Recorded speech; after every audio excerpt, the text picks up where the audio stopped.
ஒரு மனிதன் இப்படி சொல்லிக்கொண்டே இருந்தானாம். சென்னையில நான் 10 ஏக்கர் வாங்கி போட்டிருக்கேன், கோயம்புத்தூர்ல 5 ஏக்கர் வாங்கி போட்டிருக்கேன், மதுரையில 3 ஏக்கர் வாங்கி போட்டிருக்கேன்னு சொல்லிக்கொண்டே இருந்தானா பெருமையா. நிலம் அவனை பார்த்து சொல்லிச்சா, உங்க தாத்தாவையும் நான் தான் வாங்கி போட்டிருக்கேன், உங்க அப்பாவையும் நான் தான் வாங்கி போட்டிருக்கேன், உன்னையும் கொஞ்ச நாள்ல நான் தான் வாங்கி போறேன்னு நிலம் அந்த மனிதனை முகத்துல அரைந்தது போல சொல்லிச்சா. இது எவ்வளவு உண்மை! இந்த உலகம் யாருக்குமே நிரந்தரமானது கிடையாது. 4 விரற்கடையளவு தான். பைபிள் தெளிவா சொல்லுது, மனிதனுடைய வாழ்க்கை காலையில பூத்து மாலையில மறைகிற பூவிற்கு ஒப்பா இருக்கிறது, நிழலுக்கு ஒப்பா இருக்கிறது. மனிதனுடைய வாழ்க்கை நிரந்தரம் கிடையாது. ஆனா மனிதனுடைய வாழ்க்கை இந்த உலகத்தோடு கூட முடிந்து போறது கிடையாது. இந்த உலகத்திற்கு பிறகுதான் மெய்யான வாழ்க்கை ஆரம்பிக்கிறது. வேதம் தெளிவாய் சொல்லுகிறது, மனிதன் ஒரே தரம் மரிப்பதும் பின்பு நியாய தீர்ப்படைவதும் மனுஷனுக்கு நியமிக்கப்பட்டிருக்கிறது.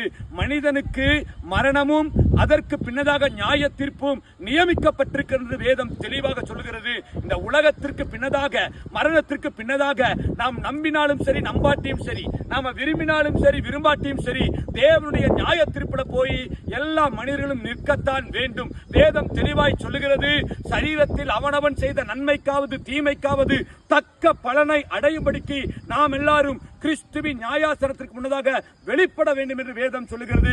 அந்த நியாய தீர்ப்புலதான் ஆண்டவருக்காக வாழ்ந்தவர்களுக்கும், ஆண்டவருக்காக ஜீவிக்காதவர்களுக்கும், ஆண்டவரை தேடினவர்களுக்கும், ஆண்டவரை தேடாதவர்களுக்கும், ஆண்டவருக்கு முன்னதாக பரிசுத்தமாய் ஜீவித்தவர்களுக்கும், பரிசுத்தமாய் ஜீவிக்காதவர்களுக்குமான பெரிய வித்தியாசத்தை ஆண்டவர் அந்த நியாய தீர்ப்புனாலதான் காட்டுவாரு. நியாய தீர்ப்பு எல்லா மனிதர்களுக்கும் நியமிக்கப்பட்டிருக்கிறது. இந்த நியாய தீர்ப்புக்கு தப்ப வேண்டுமானால் இன்றைக்கே ஆண்டவரை பிடித்துக் கொள்ளணும், இன்றைக்கே பரிசுத்த வாழ்க்கைக்கு ஒப்புக் கொடுக்கணும், இன்றைக்கே இயேசுவின் ரத்தத்தில் கழுவப்பட்ட ஒரு ஜீவியத்துக்கு நம்ம ஒப்புக் கொடுக்கணும்.